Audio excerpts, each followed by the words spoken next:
Assalamualaikum. Kembali lagi di channel saya.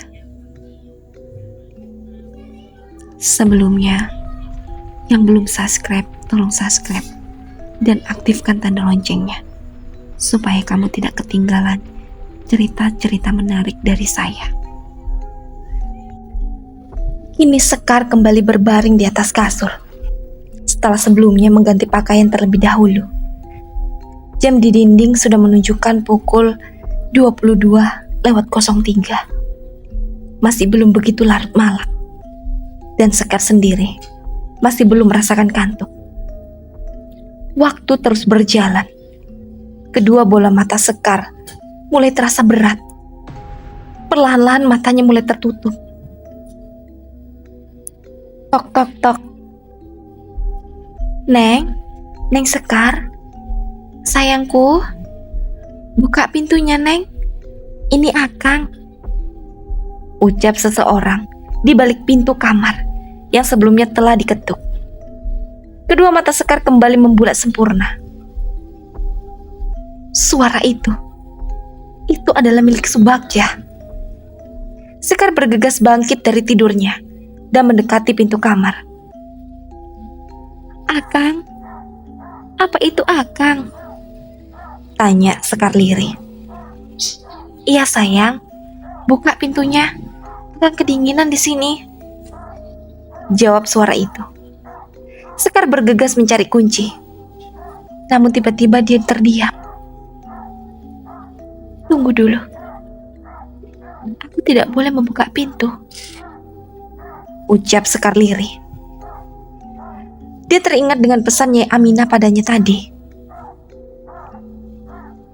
Neng, cepat, buka pintunya.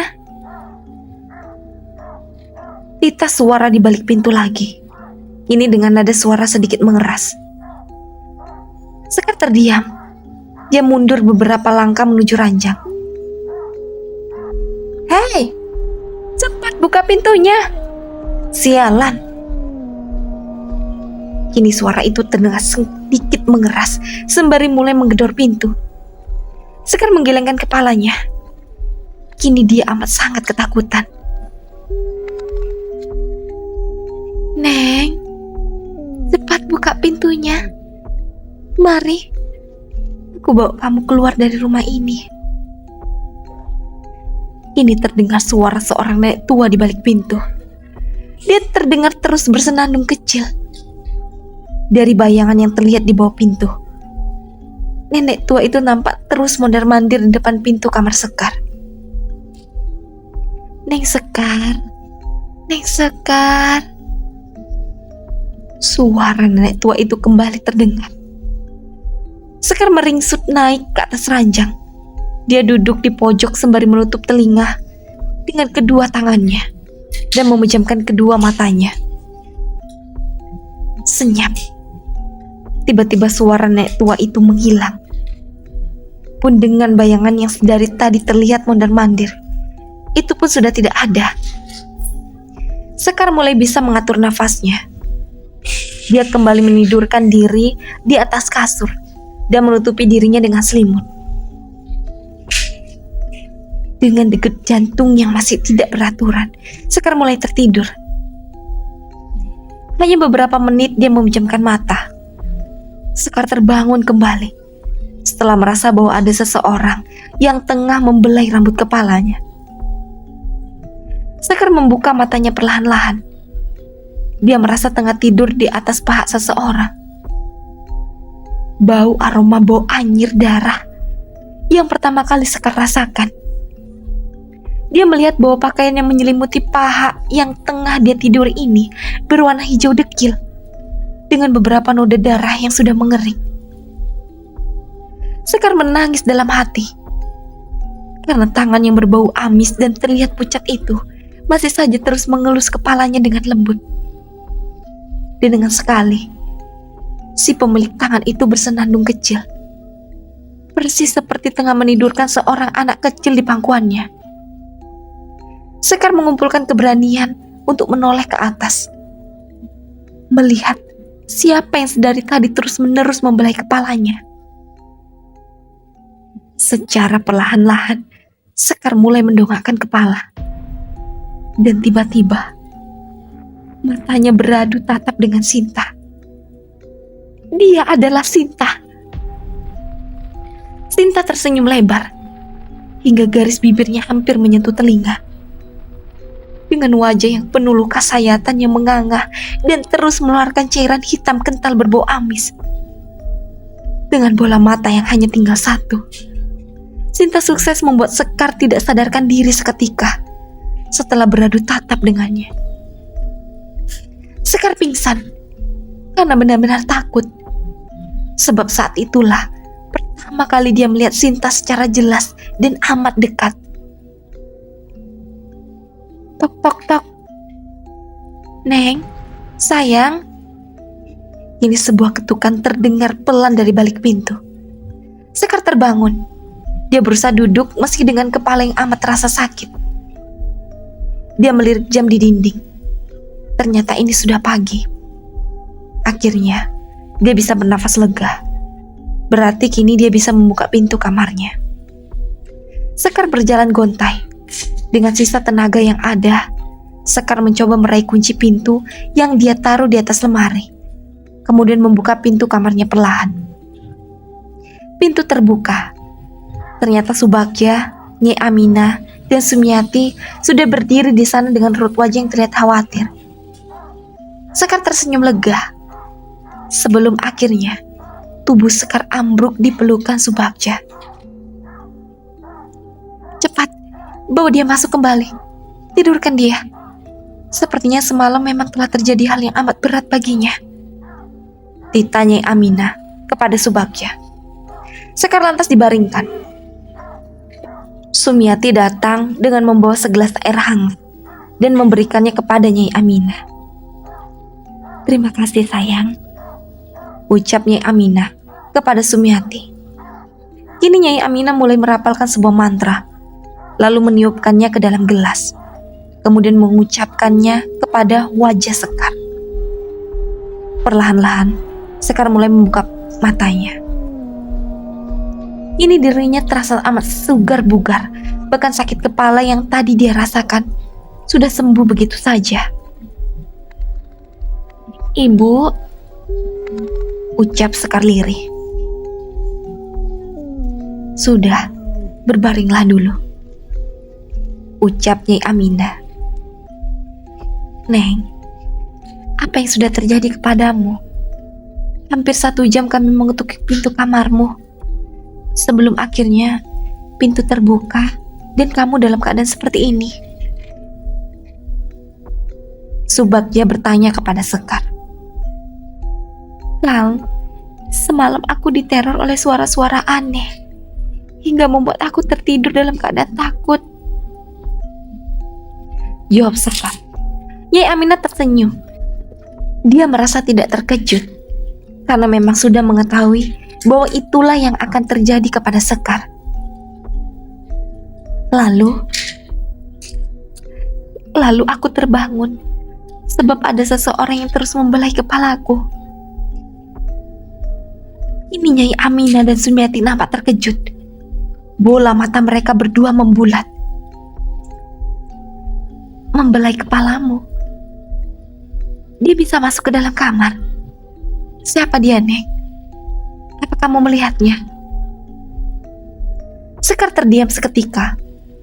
Dia tidak mungkin menyebutkan nama Sinta, karena Sekar yakin bahwa Nyai Aminah maupun Subagja hanya tahu Sekar belum mengenal dan mengetahui siapa sosok wanita bermata satu tersebut. Neng, katakan, desak Subagja. Dia adalah seorang wanita dengan wajah penuh luka sayatan yang menganga. Dan yang paling mengerikan adalah bola matanya hanya satu, Kang, jawab Sekar tanpa menyebutkan nama Sinta. Kini Nyai Aminah maupun Subagja benar-benar terkejut. Seketika raut wajah Nyai Aminah berubah menjadi merah padam.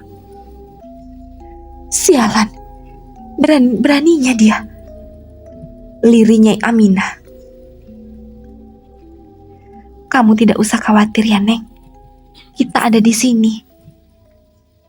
Ada ibu dan juga si Miati. Akang janji tidak akan meninggalkan kamu tidur sendiri lagi. Ucap Subagja berusaha menenangkan Sekar.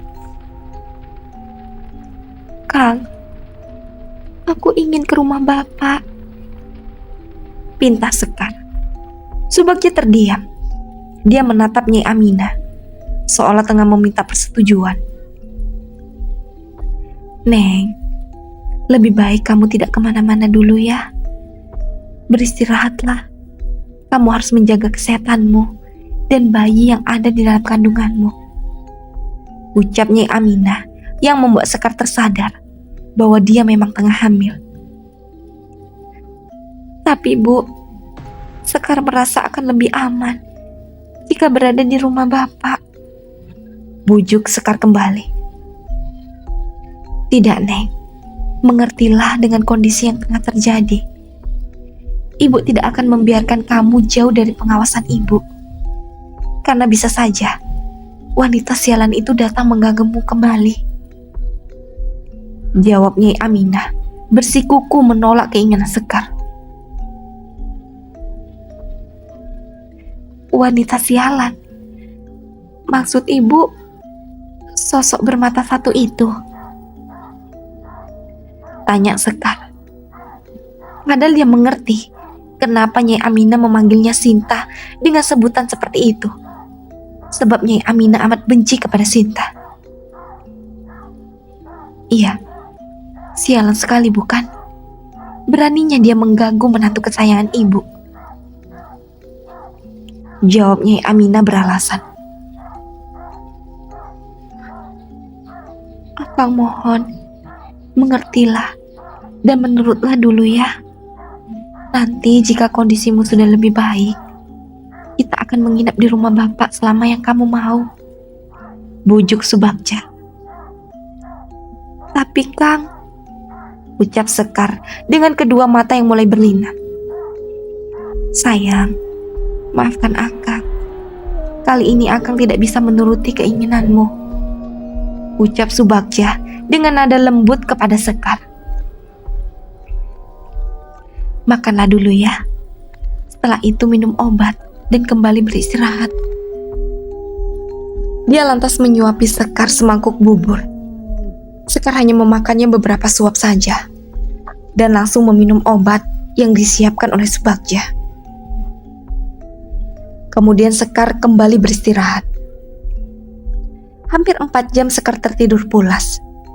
Mungkin sebab semalam dia benar-benar kurang tidur. Sekar terbangun saat mendengar suara beberapa orang tengah berbincang di ruang tamu. Sekar bangun dan lantas berjalan menuju ruang tamu. Dia ingin melihat siapa pemilik suara yang sepertinya dia kenal itu. Dan benar saja, di ruang tamu terlihat ada Bagus dan Ningsih tengah berbincang-bincang dengan Nyai Aminah dan Subagja. Semuanya terkejut dan tersenyum saat melihat Sekar. Ambu, ucap Sekar lirih. Ningsih tersenyum melihat putrinya dalam keadaan baik-baik saja. Sekar terlihat gemuk dan sehat. Berkali-kali Ningsih mencium kening putri semata wayangnya itu. Bagaimana keadaanmu, Neng? Seperti yang ibu lihat, jawab Sekar dengan sedikit senyuman di bibirnya dan menahan tangis. Dia berharap Ningsih peka dan mengerti bagaimana keadaan Sekar saat ini. Dia terlihat pucat dan lesu. Kemudian Sekar pun menyalami Bagus yang duduk sebelah Subagja. Bagus tersenyum pada Sekar dan mencium lembut kening Sekar. Kami datang kemari sebab Subagja datang ke rumah Bapak. Dia bilang kamu sedang sakit dan ingin bertemu kami. Ucap Bagus membuka obrolan di antara mereka. Benarkah? Tanya Sekar. Iya sayang, kamu tidak bisa menemui Ambu dan Bapak. Jadi mereka yang akan bawa kemari kan? Kan memang Ambu dan Bapak belum pernah kemari, bukan? Ucap Subagja. Ningsih tersenyum sembari mengangguk pelan. Sedari tadi, dia terus memandangi setiap sudut rumah Nyai Aminah. Iya, betul apa yang diucapkan Subagja. Ambu baru kali ini mengunjungi rumah Nyai Aminah. Ternyata apa yang orang-orang katakan itu benar ya. Rumahnya luas dan mewah seperti ini. Kamu pasti sangat betah ya, Neng, di sini. Celetuk Ningsih tiba-tiba. Iya, Bu. Sekar betah di sini. Jawab Sekar berbohong. Ambu dan Bapak datang kemari untuk menjemput Sekar, bukan? Sambung Sekar lagi dengan wajah yang penuh harap. Tidak, Neng. Ambu dan bapakmu hanya berkunjung seperti yang ibu katakan. Untuk sementara waktu, kamu tidak boleh kemana-mana. Sabar ya. Kali ini, Nyai Aminah yang menjawab pertanyaan Sekar. Sekar hanya diam. Dia menatap Bagus. Dengan Bagus dia mengerti dari maksud tatapan Sekar. Mertuamu ada benarnya, Neng. Di usia kehamilanmu yang masih muda, lebih baik kamu jangan terlalu sering pergi dulu. Apalagi kondisimu sedang kurang sehat, bukan? Bujuk Ningsih. Tapi Bu, Sekar akan merasa lebih baik jika bersama dengan Ambu dan Bapak. Lebih baik bagaimana, Neng? Jelas-jelas kamu akan lebih baik dan nyaman bila berada di sini. Lihat, pelayan Nyai Aminah banyak sekali. Mereka melayanimu dengan baik, bukan? Kamu tidak perlu melakukan ini dan itu.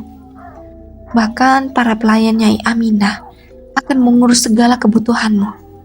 Bukan begitu, Nyai? Ucap Ningsih sembari menatap Nyai Aminah. Nyai Aminah tersenyum simpul dan mengangguk dengan pelan, sebagai tanda setuju dan membenarkan ucapan Ningsih.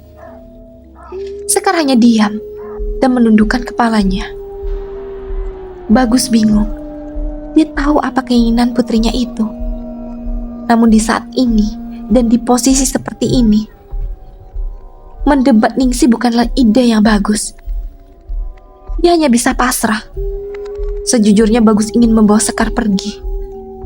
Setidaknya hanya untuk menginap beberapa hari di rumahnya. Bagaimana, Neng? Maksud Ambu dan Bapak datang kemari itu agar kamu tidak pulang ke rumah, Neng. Kalau kamu bersikukuh tetap ingin pulang, buat apa Ambu kemari? Celetuk Ningsih lagi. Wajah Bagus sudah memerah. Sifat asli dari istrinya itu keluar. Sementara Sekar terdiam. Dia berusaha kuat menahan tangis yang serasa sudah di sudut mata. Neng, tolong dengarkan kata ambumu dulu ya. Ucap Bagus dengan lembut. Sekar mengangguk, walau dengan berat hati. Selanjutnya, obrolan mereka menjadi biasa saja.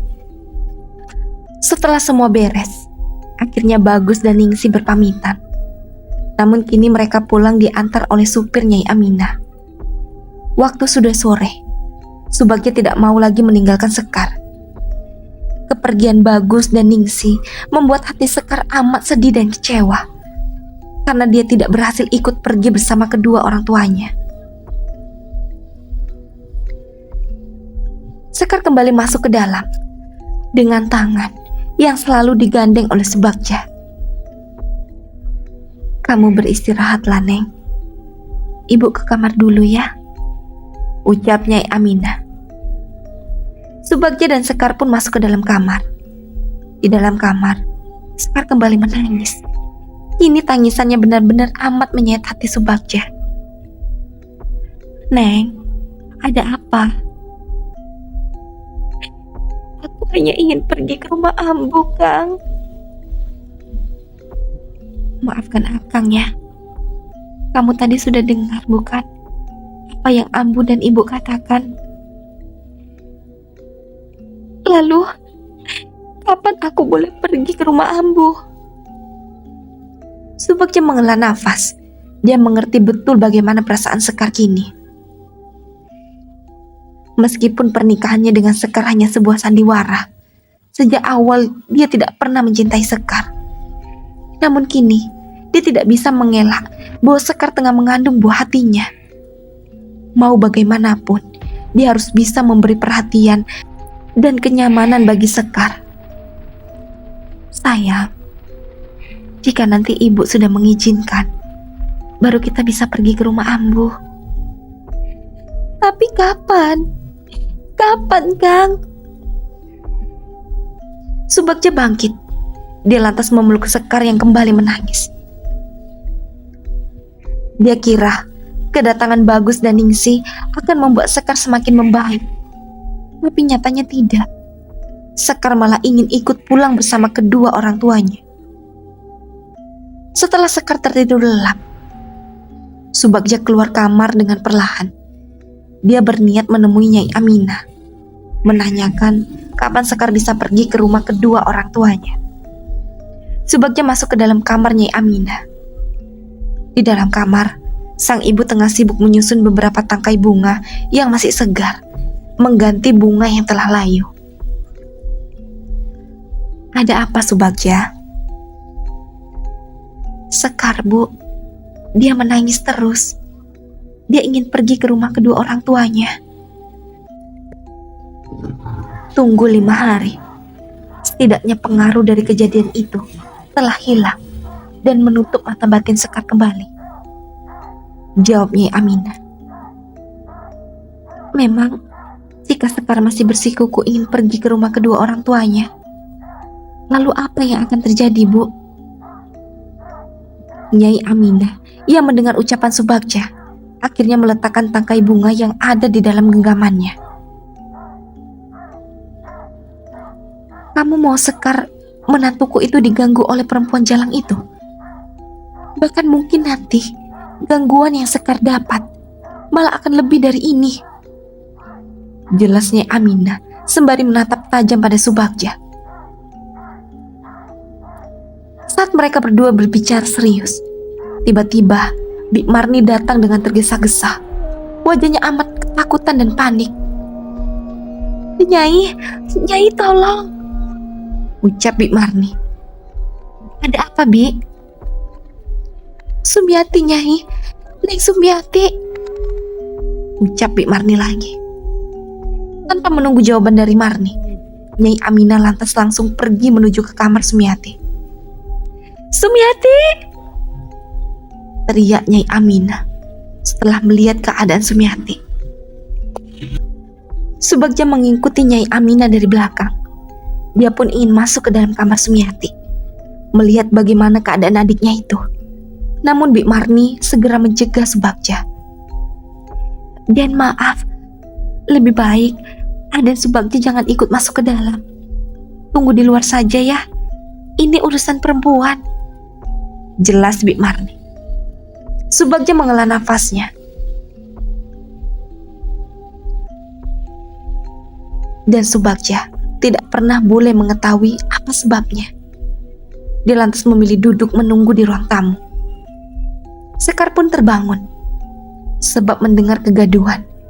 Dia bertanya pada Subagja, namun Subagja hanya menjawabnya dengan gelengan kepala pelan. Di dalam kamar, Nyai Aminah mendekap tubuh Sumiati yang sedang kejang-kejang. Kedua bola matanya membalik hingga hanya warna putih yang terlihat. Nyai Aminah hanya bisa menangis. Di saat seperti itu, dia bahkan lupa akan semua ilmu sakti yang dia miliki. Tubuh Sumiati menegang hebat. Urat lehernya terlihat menonjol. Sumiati sayang, ini ibu, sadarlah. Marni, cepat panggil Sarmi, ditanyai Aminah kepada Marni. Marni bergegas lari keluar kamar.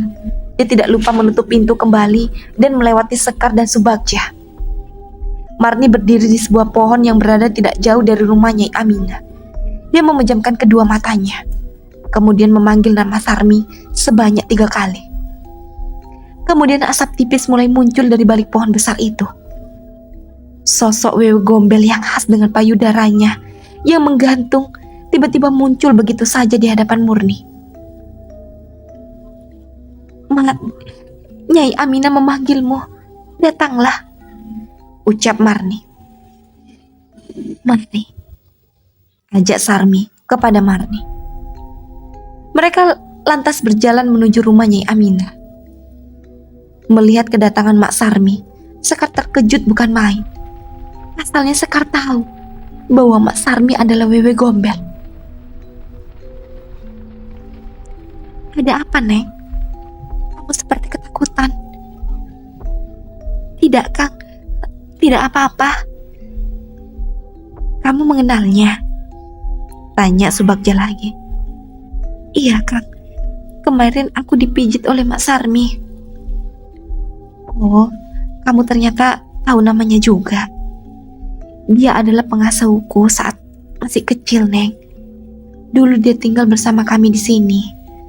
Namun semenjak Mak Sarmi semakin tua, dia memilih berhenti untuk mengasuhku dan tidak tinggal bersama kami lagi. Jelas Subagja. Sekar tertegun heran.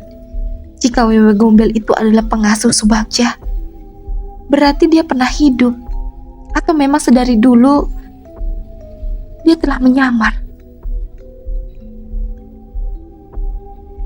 Jika pengasuhmu saja sudah setua itu, berarti ibu benar-benar awet muda ya, Kang? Tanya Sekar setelah dia menyadari perbedaan umur antara Nyai Aminah dan Mak Sarmi. Ibu itu menikah muda, Neng. Jika Mak Sarmi saat mengasuhku memang sudah tua, ya meskipun tidak setua sekarang. Ibu memang awet muda. Kecantikannya tidak pernah pudar. Di zaman sekarang, untuk menjadi cantik itu sangat mudah, sayang. Goda Subagja. Sekar hanya tersenyum.